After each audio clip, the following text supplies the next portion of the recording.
God chooses us not for what we are, but for what he can make out of us if we can only cooperate. Because the Lord God sees us with certain bifocals, what we are right now and what he can make out of us.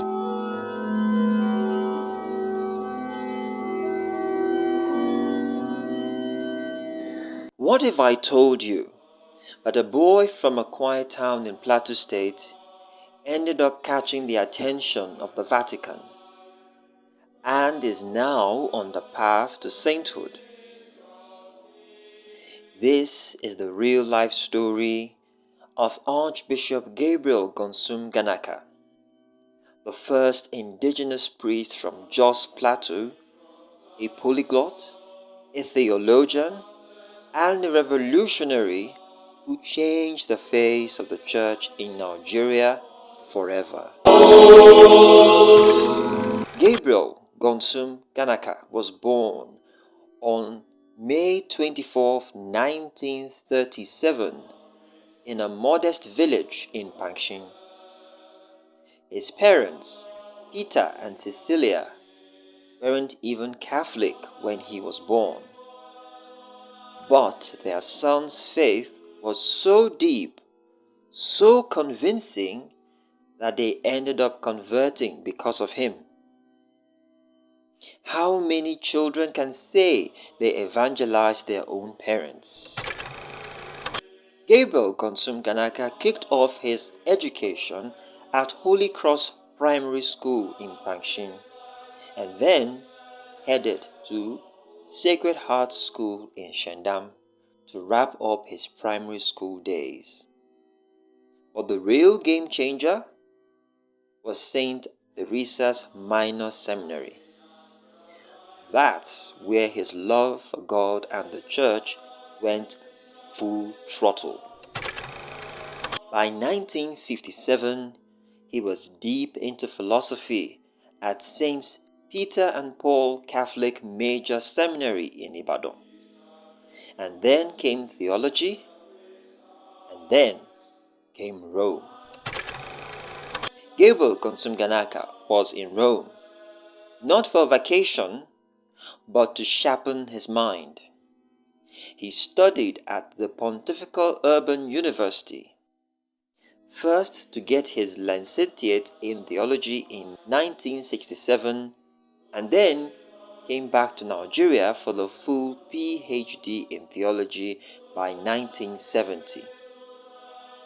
By now, he wasn't just a seminarian from Nigeria. He was a rising African intellectual in the heart of the Catholic world. By July 4th, 1965, a huge moment, Gabriel Ganaka was ordained Catholic priest by Bishop John Reddington, becoming the first ever indigenous priest from Jos Plateau State. That is not just huge, that is record-breaking. History book level huge. He started small, first as assistant priest at Sacred Heart Church in Shandam. But the church knew talent when it saw it. By 1973, Pope Paul VI named him Auxiliary Bishop of Jos. He was consecrated by none other than Cardinal Dominic Ikandem. And just 1 year later, he became Bishop of Jos. And when Jos became an archdiocese in 1994, guess who was chosen to lead? Exactly, Archbishop Ganaka. He wasn't just a figurehead, he was the real deal. Humble, brilliant, unshakably committed to justice and unity. He served as president of SECAM, the Union of African Bishops. He didn't just talk interfaith dialogue, he lived it.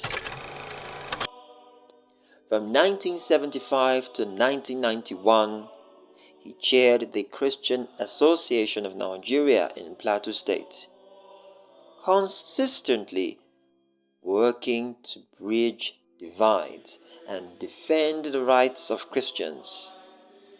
But get this, he didn't stop at church affairs. In 1996, the Nigerian government called him up to join the Vision 2010 committee. Imagine that! A Catholic bishop helping shape Nigeria's future direction. That's the definition of impact. And while others doubted the charismatic renewal movement, Ganaka saw gold. He backed it early, saying it brought faith and life back together. It wasn't just another church trend to him, it was a spiritual revolution. Gabriel Ganaka could preach in Hausa, Italian, French, German, Igbo, and his native Angas. That's 6 languages. The man would switch tongues like you change apps on your phone. And that's how he reached people. All kinds of people. In 1999, while undergoing treatment for heart failure in New York City, Archbishop Gabriel Ganaka passed away. It was November 11th. Just like that, the North lost a giant. The nation lost a voice. The church lost a shepherd.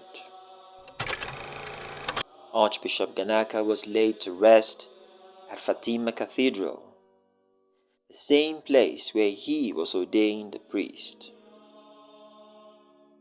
Full circle. A life poured out for others, completed in the house of God. In 2014, the Archdiocese of Jos opened his cause for beatification. That's the first official step towards sainthood. Today, Archbishop Gabriel Ganaka is remembered not just as an archbishop, but as servant of God, Gabriel Ganaka. His story isn't just about robes, titles, or ceremonies. It's about faith that moved mountains, unity that healed wounds, and leadership that outlived a generation. From the blessed soil of Plateau to the eyes of the Papacy, Ganaka proved that greatness can rise from anywhere.